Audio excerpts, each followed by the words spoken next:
What's good, family? In today's video, we're going to be talking about the Mamiya 645 Pro.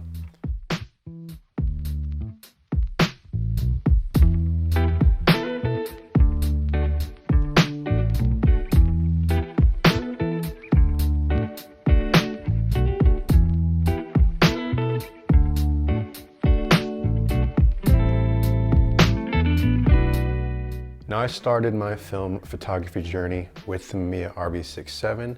That was the first film camera that I had ever used, and it pretty much changed the way that I took photos. I had to be much more meticulous when composing, mainly because you only have 10 images with the RB67. But after a few years of owning that camera, I kind of wanted to change the pace up. And after doing some research, the Mamiya 645 Pro immediately caught my eye for several different reasons. First things first, I loved how small and compact this camera was in comparison to the RB67. The bulb setting on this camera also was very intuitive, which was something that the RB67 was lacking. So it kind of opens up a whole new world of shooting long exposures at night. You could still do that with the RB, but with the 645 Pro, things just became so much easier, and it definitely allows you to push past any resistance you might have before going outside at night and taking film photos. Along with that, the Mamiya 645 Pro also came with a eye-level viewfinder that features an in-body metering system, which is not something that I was used to before. I would have to pull out my phone and meter with that, which typically was not the most accurate meter. And it worked, but having something that is in the camera while you're shooting just makes everything so much more easy. It also differs to the RB67 in the fact that it features electronic components. So you do need batteries for this camera. I've owned this camera for almost a year now, and I've actually taken some of my favorite photos with it.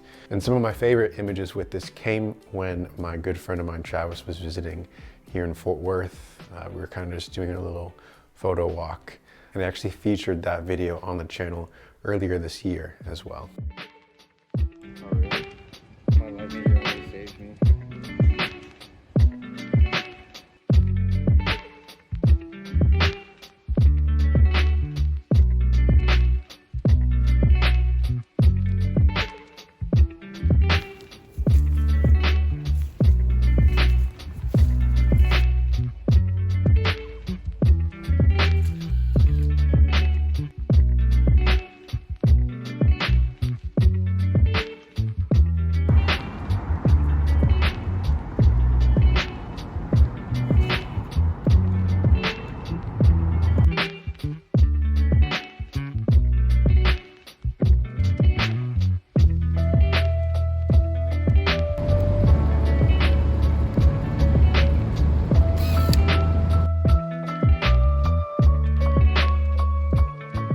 Now, a great thing about this camera is that it is completely modular, which means that basically every part of this camera can be switched out.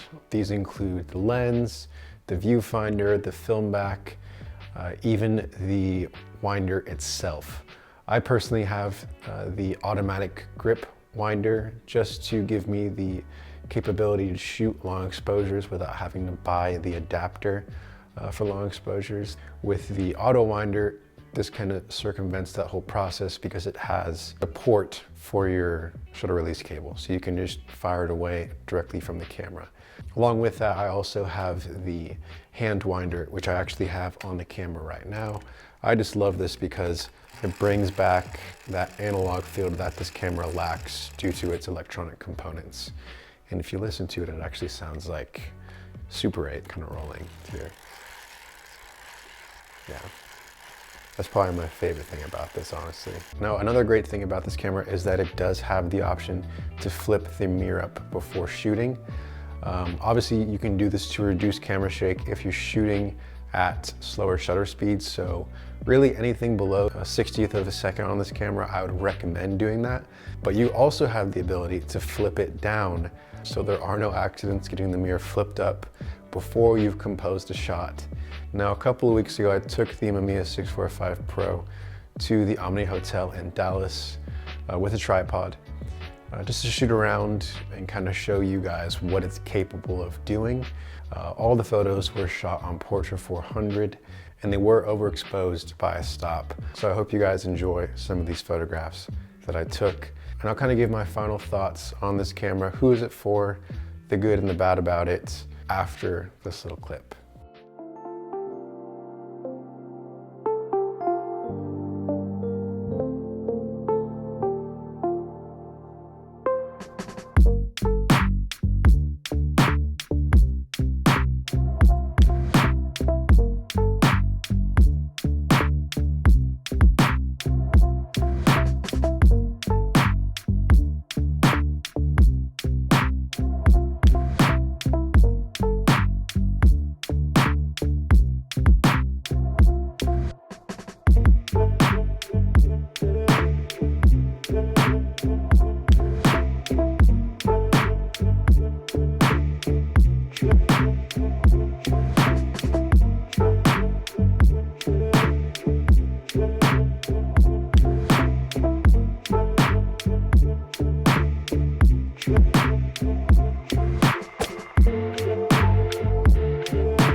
When talking about the great things of this camera, I cannot help but say that 95% of my experience with it has been fantastic.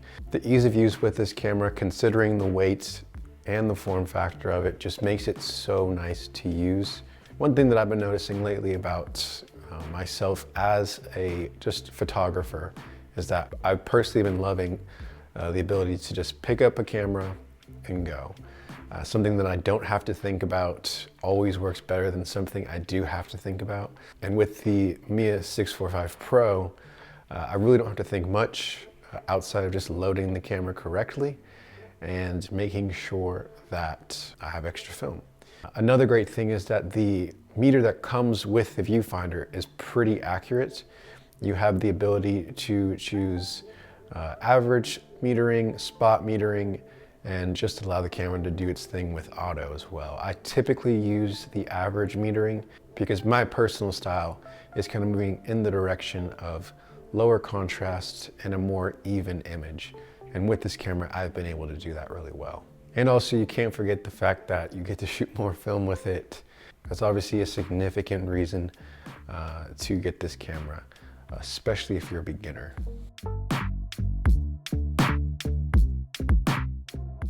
Now, really, there's only a couple of bad things that I can say about this camera. First one being, while the viewfinder is very accurate with its metering, it is fairly small and can sometimes be a little bit too dark. So this can kind of make racking focus and actually finding focus a little bit difficult. So there is kind of a learning curve there, but that's just kind of something with every camera you have to get used to. Every lens throws differently and every viewfinder is going to be different to look through. Some are going to be very bright and others not so much. And unfortunately, this one, not so much. And that kind of goes into the next thing that is kind of a bummer about this camera, is that when you're shooting at wider apertures, like f2.8 for example, you have to be very aware of not moving forward, not moving backward when you've got focus at those wider apertures, because the plane of focus is just so thin. And the one thing about a heavier camera is that it tends to keep you in place when you're shooting. With this lighter camera, there is a higher tendency, I would say, at least for myself, to get focus at f2.8 and accidentally move forward or backward, and then the picture's out of focus just a slight bit. So that's something you do have to be aware of. And obviously you can put the camera on a tripod and that kind of eliminates that whole factor. But yeah, just be aware of that before going to those lower apertures. So to wrap things up, let's talk about who this camera is for. In my opinion, I'd say this camera is great for the beginner film photographer who's looking to get in the medium format. You obviously have a wider margin for error with this camera because you have 15 photos and not 10. So you can kind of go through a roll and have a higher success rate on which images will come out good and which ones not so good. And in reality, you're not compromising on image quality. You know, there is a difference between a 645 sensor and a 6x7 sensor, that's for sure. But there's also a difference between a 35mm sensor and a 645 sensor. You're going to have so much more quality, a lot more depth of field in a 645 compared to that 35mm. So you're going to be able to take great images either way. That's pretty much all I have to say about this great little camera.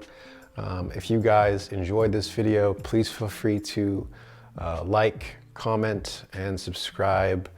If you have any questions, feel free to ask them in the comments below. I'd love to start conversation and just continue to build this community on here. But yeah, thanks so much for watching the video. I always appreciate it when you do. Until next time, peace.